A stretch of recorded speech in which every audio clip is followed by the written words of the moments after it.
अस्सलाम वालेकुम स्टूडेंट्स, कैसे हैं आप? उम्मीद करता हूँ सब खैर खैरियत से होंगे। आज का टॉपिक हमारा बहुत ही important topic Venn diagrams. Venn diagrams में हमने क्या करना है कि सेट्स को रिप्रेजेंट करना है through some diagrams. Through some diagrammatically हमने सेट्स की जो प्रॉपर्टीज़ होंगी, लेट्स सपोज ऑपरेशंस हम करते हैं, यूनियन, इंटरसेक्शन, उसके बाद प्रॉपर्टीज़ होती हैं, कॉम्यूटेटिव लॉ होता है, एसोसिएटिव लॉ होता है, वेन जो होते हैं हमारे पास डिमॉर्गन्स लॉ होते हैं। वो हम पहले तो हम मैथमेटिकली उन्हें प्रूव कर रहे थे, अब हम क्या करेंगे कि वही लॉ या वही प्रॉपर्टी या वही ऑपरेशन जो फाइंड करेंगे या शो करेंगे बाय अ डायग्राम। वो डायग्राम जो है उसे हम क्या बोलते हैं?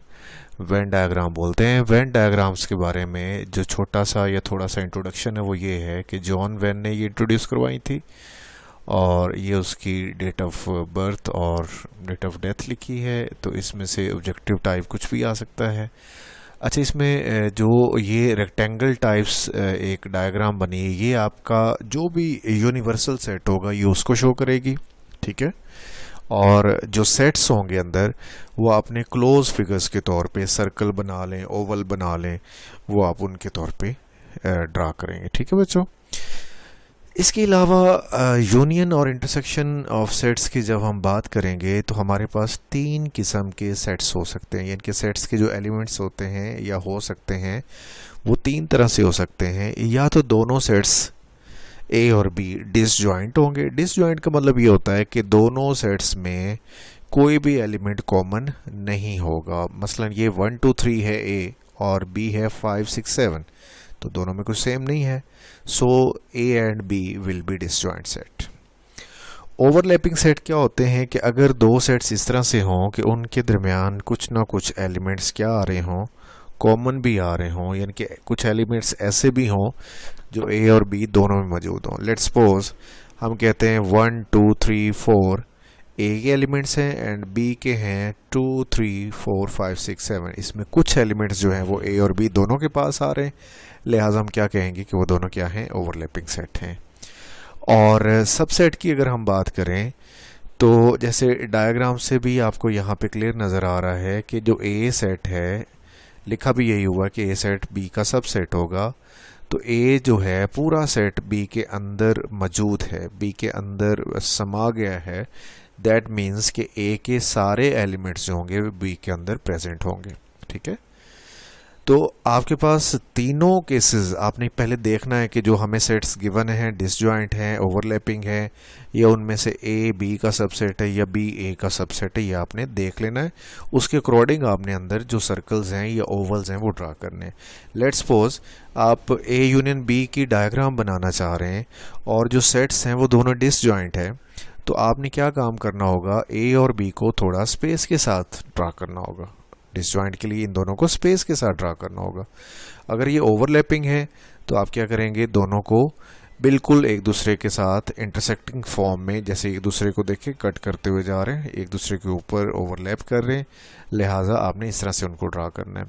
और अगर वो कहे ए बी का सबसेट है तो आपने बी सेट बड़ा शो करवाना है, यहाँ पे बी बड़ा सर्कल कर लेना है आपने और ए उसके अंदर ड्रा करना है, ठीक है। अब इनका शेडिंग ऑपरेशन या शेडिंग किस तरह करनी है आपने? जब आपको डिसजॉइंट सेट दिए जाएंगे और कहा जाएगा कि ए और बी का यूनियन फाइंड करो, तो ए और बी का यूनियन क्या होता है कि जो ए और बी दोनों में मौजूद हो, तो आपने ए को भी शेड कर देना है, इस तरह से लाइंस लगा दें हॉरिजॉन्टल, या कलर कर लें, जो भी आपका दिल करता है कर सकते हैं। और बी को भी क्या करेंगे? आपने ए और बी दोनों का एरिया शो करवाना है, तो ए और बी को दोनों को शेड कर देना आपने, ठीक। इसी तरह यहाँ पे भी यही होगा, ए और बी दोनों को शेड कर देना आपने, और इसमें भी यही होगा कि बी को भी शेड करेंगे और ए को भी शेड करेंगे, और दोनों का जो कलेक्टिव एरिया होगा वो ए यूनियन बी होगा, ठीक है बच्चों। और अगर आप ए इंटरसेक्शन बी की बात करें तो ए इंटरसेक्शन बी में जो होगा, अगर डिसजॉइंट सेट हैं तो उनका कोई भी जो रीजन होगा वो कॉमन नहीं आएगा, तो इसका मतलब दोनों के दरमियान जो शेडिंग होगी वो नहीं करेंगे। ये ए अलग से शो कर दिया आपने, बी अलग से शो कर दिया आपने, कोई उसमें हॉरिजॉन्टल लाइंस ड्रा करके वो शेड नहीं किया आपने एरिया, ठीक है। अब यहाँ अगर ओवरलैपिंग सेट्स की बात करें तो ए और बी दोनों में कुछ एरिया क्या आ रहा है, एक ही कॉमन आ रहा है। ये जो एरिया है, ये जो मैंने यहाँ पे हॉरिजॉन्टल लाइंस ड्रा की हैं, ये हॉरिजॉन्टल लाइंस किसको शो करती हैं कि ये एरिया ए इंटरसेक्शन बी को शो कर रहा है। यहाँ पे ए इंटरसेक्शन बी क्या होगा, एम्प्टी होगा, इसलिए हम ए और बी को शेड नहीं करेंगे, जस्ट ए और बी ड्रा कर दिए जाएंगे, उनको शेडिंग नहीं की जाएगी। यहाँ पे अगर मैं बात करता हूँ 6 वाली डायग्राम में जिसमें ए सबसेट है बी का, तो इसका मतलब क्या हुआ कि ए के सारे एलिमेंट्स बी के अंदर मौजूद होंगे। तो ए और बी का अगर मैं इंटरसेक्शन लेता हूँ तो वो ए के इक्वल आएगा, क्योंकि ए के सारे एलिमेंट्स बी में मौजूद हैं। लेट्स सपोज ए 1 2 3 है और बी जो है वो 1 2 3 4 5 6 तक है। ए 1 से 3 तक है और बी 1 से लेके कहाँ तक 6 तक है। तो दोनों का इंटरसेक्शन क्या होगा, 1 2 3 होगा, यानी कि ए के इक्वल आएगा। तो हम ए इंटरसेक्शन बी जब हम फाइंड कर रहे होंगे तो हम ये देखेंगे कि ए सबसेट है बी का, तो फिर तो हम ए को शेड करेंगे। और अगर वो कहेगा कि बी सबसेट है ए का, तो फिर हम सिर्फ किसको शेड करेंगे, बी को शेड करेंगे। और इसमें ये होना था, अगर बी सबसेट ए का होता तो फिर आपने क्या करना था कि बी को छोटा ड्रा करना था, छोटे सर्कल के तौर पे, और जो बड़ा सर्कल है यहाँ पे वो क्या बन जाता, ए। लेकिन यहाँ पे कहा गया कि ए सबसेट है बी का, लिहाजा आपने ए को क्या करना है, शेड करना है और उसे बी के अंदर ड्रा करना है। ठीक है बच्चों, ये हो गया आपका यूनियन और इंटरसेक्शन का जो वेन डायग्राम्स हैं उसको कैसे शेड करना है, कैसे शो अप करना है आपने। इसके बाद हम बात करते हैं कि किसी सेट का कॉम्प्लीमेंट अगर फाइंड करना हो तो वो कैसे शेड किया जाता है या कैसे रिप्रेजेंट किया जाता है by a diagram, Venn diagram. तो बच्चों आपको याद होगा कि जब आपको कॉम्प्लीमेंट ऑफ अ सेट की डेफिनेशन बताई थी, तो कॉम्प्लीमेंट ऑफ अ सेट में ऐसे एलिमेंट्स होते हैं जो उस सेट से बिलोंग नहीं करते। ठीक है, जो उस सेट से बिलोंग नहीं करते मींस क्या हुआ कि लेट्स सपोज हमने ए का कॉम्प्लीमेंट लेना है, तो ए का कॉम्प्लीमेंट लेने के लिए हमें यू में से ए को माइनस करना पड़ेगा। ठीक है, तो यू में से ए को जब माइनस करेंगे तो उसमें वो एलिमेंट होंगे जो ए में मौजूद नहीं होंगे। तो ए का कॉम्प्लीमेंट का मतलब होगा that elements that do not belongs to A. तो आपने यहाँ देखें कि ए के अलावा बाकी पूरा पोर्शन क्या कर देना है, शेड कर देना है, हॉरिजॉन्टल लाइंस लगा देनी। और ये हॉरिजॉन्टल लाइंस किसको शो करती हैं, ए कॉम्प्लीमेंट को शो करती हैं। यहाँ पे जो ए है, ए सेट, वो शेड नहीं किया गया, वो ए उसका मतलब उस सेट के कलर को, ये जो पिंक कलर है ये तो उसको शो कर रहा है ना कि ये ए सेट है। लेकिन जो ए डैश है या ए कॉम्प्लीमेंट है वो ये जो हॉरिजॉन्टल लाइंस हैं ये शो कर रही हैं। तो हॉरिजॉन्टल लाइंस कहाँ पे लगी हुई हैं, ए सेट के अलावा ही लगी हुई है ना पूरे यूनिवर्सल सेट के अंदर, पूरे मतलब रेक्टेंगल के अंदर। दैट मीन्स के जो शेडेड एरिया है या जो हॉरिजॉन्टल लाइंस हैं वो किसके अंदर हैं, ए के अलावा बाकी पूरी डायग्राम के अंदर है। तो हम भी यही कह रहे हैं या डेफिनेशन भी यही कहती है कि आपका जो ए कॉम्प्लीमेंट होगा वो ए के अलावा बाकी सारी जितनी भी लाइंस होंगी वो ए कॉम्प्लीमेंट को शो करेंगी। ठीक, अब हम बात करेंगे कि कॉम्यूटेटिव लॉ जो होता है यूनियन का और इंटरसेक्शन का, वो कैसे शो किया जाता है बाय अ डायग्राम। दो हमारे पास ओवरलैपिंग सेट हैं यहाँ पे ए और बी, और यहाँ पे जो यू है वो किसको रिप्रेजेंट कर रहा है, यूनिवर्सल सेट को, ये जो रेक्टेंगल है। और ये दोनों जो ओवल हैं, ये जो सर्कल हैं, ये किसको शो करते हैं, सेट ए और बी को। ए यूनियन बी का मतलब क्या होता है, ए यूनियन बी का मतलब होता है that elements that belongs to A और बी और ए और बी, यानी कि जो ऐसे एलिमेंट्स हैं जो ए से बिलोंग करते हैं या बी से बिलोंग करते हैं या बोथ ए एंड बी दोनों से बिलोंग करते हैं। ठीक है, तो इसका मतलब है ए और बी का सारा पोर्शन जो होगा, ए और बी का जो सारा पोर्शन होगा वो हम कलर कर देंगे, उसको मतलब शेड कर देंगे, तो वो क्या आ जाएगा, ए यूनियन बी आ जाएगा। तो ये जो हॉरिजॉन्टल लाइंस ड्रा की हैं ये ए यूनियन बी को शो कर रही हैं। और अगर हम बी यूनियन ए की बात करें तो उसमें भी यही होगा कि ऐसे एलिमेंट्स जो बी में मौजूद हों या ए में मौजूद हों या बी और ए दोनों में मौजूद हों, दैट मीन्स कि हम बी और ए दोनों को क्या कर देंगे, शेड कर देंगे। यहाँ इसमें और इसमें फ़र्क रखने के लिए ये हॉरिजॉन्टल लाइंस ड्रा की हैं आपने, यहाँ पे आप वर्टिकल लाइंस ड्रा कर लें।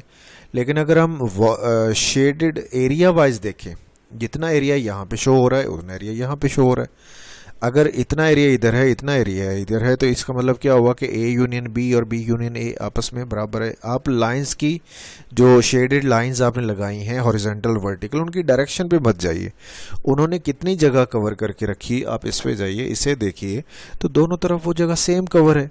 इसका मतलब ये हुआ कि ए यूनियन बी और बी यूनियन ए वो आपस में क्या होगा, इक्वल होगा। तो यहाँ पे हमारा जो कॉम्यूटेटिव लॉ है, commutative law of union, commutative law of union हमारा क्या हो जाएगा, वो वेरीफाई हो जाएगा। अब हम बात करेंगे किसकी, कॉम्यूटेटिव लॉ ऑफ इंटरसेक्शन की। बच्चों आपको याद होगा कि इंटरसेक्शन की डेफिनेशन ये होती है कि those elements that belongs to both A and B, जो सिर्फ ए और बी दोनों में मौजूद हो।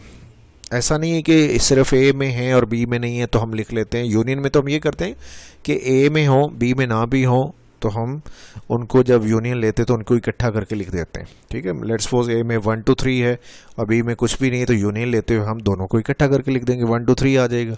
लेकिन इंटरसेक्शन में क्या होता है कि वो एलिमेंट्स हमने लिखने होते हैं जो दोनों के पास हों। तो अगर हम यहाँ पे डायग्राम वाइज देखें तो हमारे पास इन दोनों सर्कल्स का जो ये वाला पोर्शन है, ये जो इतना पोर्शन है, ये जो हॉरिजॉन्टल लाइंस के साथ शो किया गया है, ये दोनों में सेम है, ये दोनों में कॉमन आ रहा है। ठीक है, ये वाला पोर्शन दोनों में क्या आ रहा है, कॉमन आ रहा है। लिहाजा ये वाला पोर्शन जो होगा वो ए और बी का क्या होगा, इंटरसेक्शन होगा। हमने इस साइड पे हॉरिजॉन्टल लाइंस के साथ ए इंटरसेक्शन बी को शो कर दिया, और इधर बी और ए का इंटरसेक्शन बी और ए का भी वही होगा कि जो उनका कॉमन रीजन होगा, कॉमन रीजन तो यही बनता है। तो यहाँ पे वर्टिकल लाइंस लगा देनी है आपने। वर्टिकल लाइंस लगाने का मतलब क्या होगा कि जो दोनों का कॉमन एरिया है वो यहाँ पे सेम है। अगर मैं दोनों डायग्राम्स की बात करूँ तो दोनों डायग्राम्स में जो ये जगह है जो हमने हॉरिजॉन्टल लाइन से शेड की हुई है, और जो इधर ये एरिया है जो हमने वर्टिकल लाइन से शो किया हुआ, वो दोनों इक्वल है। अगर ये दोनों इक्वल हैं तो इसका मतलब क्या बनता है कि ए इंटरसेक्शन बी था और ये बी इंटरसेक्शन ए था। अगर ये दोनों एरिया आपस में इक्वल हैं तो इसका मतलब ए इंटरसेक्शन बी और बी इंटरसेक्शन ए, ये दोनों भी आपस में इक्वल हैं। सो हम लिख सकते हैं कि A intersection B is equal to B intersection A. अब हम बात करेंगे डिमॉर्गन्स लॉ की। डिमॉर्गन लॉ क्या होते हैं, आपने पढ़ा है, आपने 5.2 में भी प्रूफ किया, 5.3 में भी कुछ आपने क्वेश्चंस, लेकिन वो आपने प्रूफ किए मैथमेटिकली। कैसे प्रूफ किए, मैथमेटिकली प्रूफ किए। तो अभी हम कैसे करेंगे उसको, दोनों डिमॉर्गन लॉ को प्रूफ करेंगे by using Venn diagrams, by using Venn diagrams.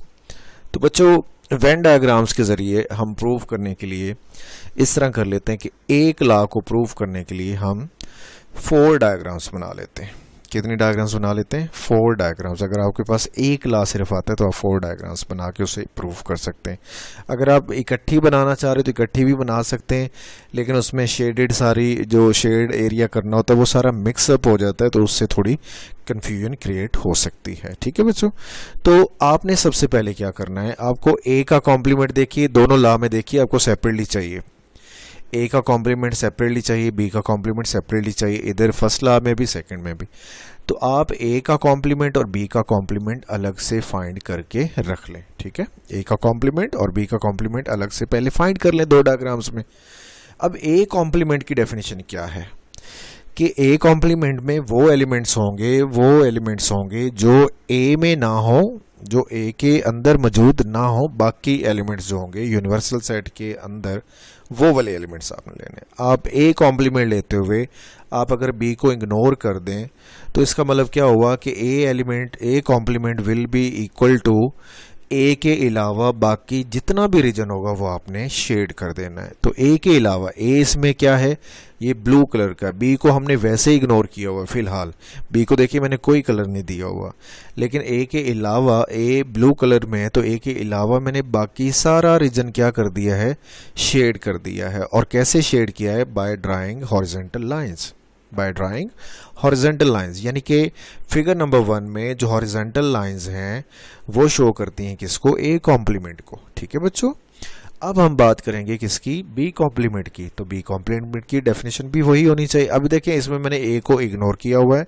और बी को मैंने पिंक कलर से यहाँ से शो करके, और बी कॉम्प्लीमेंट कैसे मैंने शो किया हुआ है कि जो बी के अलावा एलिमेंट्स हैं हमने वो शेड कर देने। बी के अलावा, बी को इग्नोर करके, बी को छोड़ के बाकी सारा रीजन जो होगा वो आप कलर कर देंगे। आप उसको वर्टिकल लाइन से ड्रा कर लें क्योंकि यहाँ हॉरिजॉन्टल लगा चुके हैं आप। तो बी के अलावा आपने सारे इस रेक्टेंगल के अंदर आपने वर्टिकल लाइंस लगा देनी है जो ए के अंदर भी मौजूद होंगी और बी के बाहर भी होंगी लेकिन बी के अंदर मौजूद नहीं होंगी। ठीक है, ये दोनों होगी जी आपकी ए कॉम्प्लीमेंट और बी कॉम्प्लीमेंट हो गए। अब हम इस तरह करेंगे कि हम अपना फर्स्ट लॉ देखते हैं। तो उसमें क्या लिखा हुआ है, ए यूनियन बी का whole complement equal to A complement intersection B complement. ठीक है, A intersection B complement, A complement intersection B complement. तो पहले तो हम इसकी लेफ्ट साइड की बात करते हैं। ठीक है, लेफ्ट साइड जो है इसकी वो ये है, A union B whole complement. A union B whole complement का मतलब क्या होता है, अगर मैं उसकी बात करूं कि A union B complement find कैसे किया जाएगा, तो वो इस तरह किया जाएगा कि ए यूनियन बी को माइनस करेंगे हम यू में से। ए यूनियन बी को ए यूनियन बी को हम माइनस करेंगे किसमें से, यू में से। तो इसका मतलब क्या हुआ कि हमारे पास ए यूनियन बी में, ए यूनियन बी के कॉम्प्लीमेंट में वो रीजन होगा जो ए यूनियन बी के अलावा होगा। तो यहाँ पे देखिए ये ब्लू और ये पिंक, ये दोनों रीजन मिल के ए यूनियन बी बना रहे हैं। अगर मैं इन दोनों की बात करूं तो ये ए यूनियन बी बना रहे हैं, लेकिन हमने ए यूनियन बी नहीं फाइंड करना, हमने ए यूनियन बी का कॉम्प्लीमेंट फाइंड करना है। तो ए यूनियन बी का जो कॉम्प्लीमेंट होगा वो ए यूनियन बी के अलावा जितना भी रीजन होगा वो सारा ए यूनियन बी का कॉम्प्लीमेंट होगा। ठीक है, ए यूनियन बी के अलावा जितना भी रीजन होगा वो ए यूनियन बी कॉम्प्लीमेंट को शो करेगा। तो देखिए यहाँ पे मैंने क्या किया, ये जो स्लांटिंग लाइंस हैं यानी कि ये जो इंक्लाइंड लाइंस है थोड़ी तिरछी करके लगाई हुई हैं, ये आपने क्या किया हुआ है, ये आपने ए यूनियन बी का होल कॉम्प्लीमेंट शो किया हुआ है। ठीक है, अब ये हो गई लेफ्ट साइड, ये आपकी लेफ्ट साइड का आंसर आ गया। ठीक है, ये आपकी लेफ्ट हैंड साइड का आंसर आ गया। अब आप करना चाह रहे हैं राइट साइड का आंसर। राइट साइड में क्या लिखा हुआ है, A complement intersection B complement. A intersection आपने, ए कॉम्प्लीमेंट याद करें आप पहले डायग्राम में प्रूव कर चुके हैं, ये आप शो कर चुके हैं बाय हॉरिजॉन्टल लाइंस। और बी कॉम्प्लीमेंट आप कैसे शो कर चुके हैं, बाय ड्राइंग वर्टिकल लाइंस।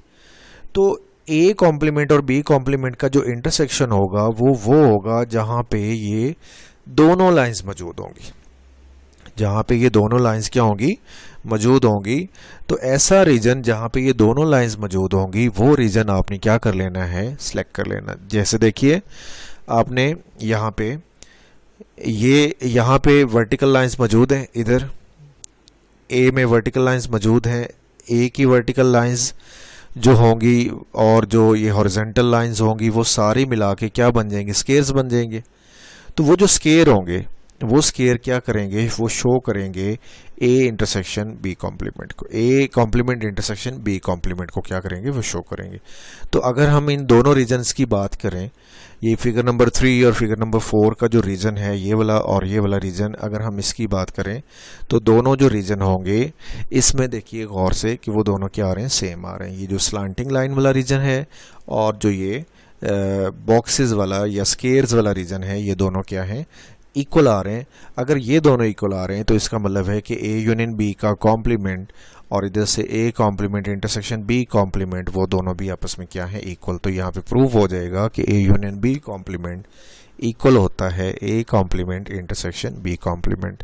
ठीक है बच्चों, ये आपका डी मॉर्गन का फर्स्ट लॉ था। इसी तरह आप सेकंड लॉ भी करेंगे।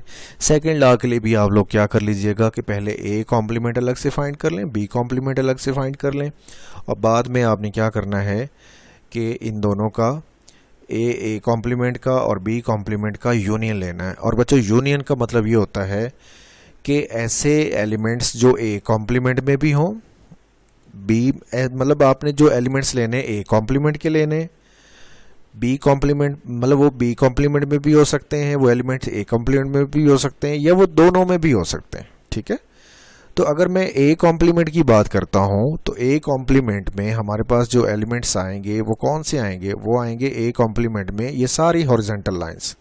और सारी हॉरिजॉन्टल लाइन कहाँ कहाँ मौजूद है, ए के अलावा हर जगह मौजूद है, बी में भी मौजूद है, ठीक है। और अगर मैं बी कॉम्प्लीमेंट की बात करता हूँ तो वो वर्टिकल लाइंस हैं, वो कहाँ मौजूद है, वो पूरी इस डायग्राम में मौजूद है सिवाय बी के, ठीक है। और अगर मैं बात करूं ए और बी कॉम्प्लीमेंट जहां पे दोनों की मतलब लाइंस मौजूद है, तो वो ये वाला हिस्सा होगा जहां पे ये स्केयर्स बने हुए हैं, जहां पे ये क्या बने हुए, स्केयर बने हुए हैं। तो स्केयर में ए कॉम्प्लीमेंट बी कॉम्प्लीमेंट की दोनों की लाइंस है हॉरिजॉन्टल, स्केयर मतलब हॉरिजॉन्टल और वर्टिकल दोनों आ चुकी हैं। और अगर हम इतना हिस्से की बात करते हैं तो इसमें ए कॉम्प्लीमेंट, इसमें जो है वो बी कॉम्प्लीमेंट मौजूद है, और जो ये हॉरिजॉन्टल लाइन है ये किसको शो कर रही है, ये ए कॉम्प्लीमेंट को शो कर रही है। तो हमने वो पूरा एरिया, सारे का सारा एरिया लेना है जिसमें हॉरिजॉन्टल लाइंस हो या वर्टिकल लाइंस हो, जहाँ पे स्केयर्स हो, वो तीनों एरिया सेलेक्ट कर लेने। तो वो हमारा क्या होगा, A complement union B complement. अब हम ये लेफ्ट साइड हमने फाइंड कर ली, सिवाय ये जो इनका कॉमन रीजन है, इसके अलावा आप ऐसे समझ लें कि पूरा रीजन आपका किस में आ जाएगा, A complement union B complement में आ जाएगा, सिवाय इस कॉमन रीजन के जो ओवरलैप एरिया है, इतना ये जो वाइट सा शो हो रहा है, इसके अलावा बाकी सारा शो हो जाएगा A complement union B complement में। और अगर मैं इसकी बात करूं कि ए इंटरसेक्शन बी, उसका हमने क्या लेना है, अब होल कॉम्प्लीमेंट लेना है। तो ए इंटरसेक्शन बी का मतलब तो ये हुआ कि जो ए और बी दोनों में कॉमन रीजन है, ए और बी दोनों में कॉमन रीजन है, तो वो कितना बनेगा, वो तो ये बनेगा, ये जो वाइट सा पोर्शन नजर आ रहा है आपको, ए इंटरसेक्शन बी कितना बनेगा, ये जो वाइट सा पोर्शन नजर आ रहा है जस्ट यही होगा ना।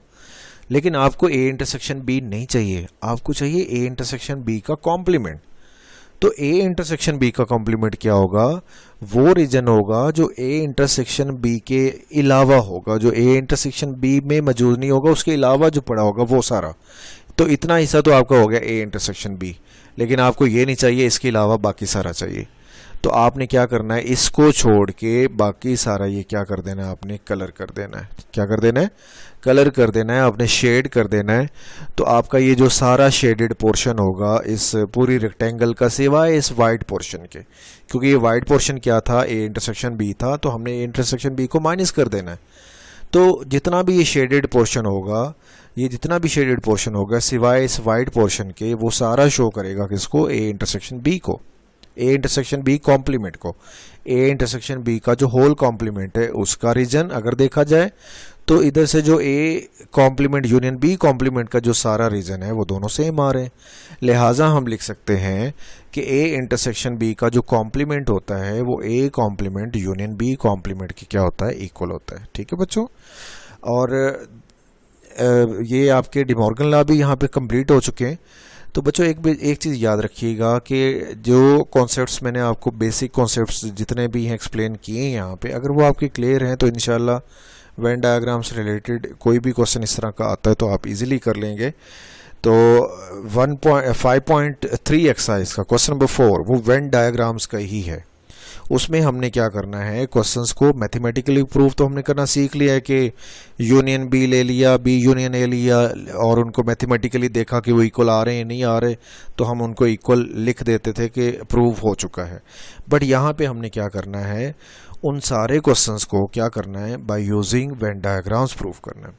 तो आज का जो कॉन्सेप्ट है ये आप अपना क्लियर रखिएगा, ताकि जब मैं कल क्वेश्चन करवाऊँ, क्वेश्चन नंबर 4 जो होगा आपकी 5.3 एक्सरसाइज का, वो आपको क्लियर तभी होगा जब आपको ये बेसिक कॉन्सेप्ट्स जो मैंने आज बताए हैं इसके वेन डायग्राम्स की वो आपको क्लियर होने चाहिए। इसमें क्या बताया है कि जो डिसजॉइंट सेट होते हैं उनको कैसे ड्रा किया जाता है, ओवरलैपिंग को किस तरह ड्रा किया जाता है, अगर कोई एक सेट दूसरे सेट का सबसेट हो तो उस सूरत में वेन डायग्राम कैसे बनाई जाती है, यूनियन इंटरसेक्शंस के जो कॉन्सेप्ट्स हैं, शेडिंग का जो कॉन्सेप्ट बनाया है, वो सारा आपको अच्छी तरह याद होना चाहिए, पता होना चाहिए, ताकि क्वेश्चन नंबर 4 करते हो आपको कोई मसला ना हो। इसके साथ ही हमारा आज का लेक्चर कंप्लीट होता है। मिलेंगे इंशाल्लाह कल नए लेक्चर के साथ, नए टॉपिक के साथ। तब तक के लिए अल्लाह हाफिज़, अपना ख्याल रखिए।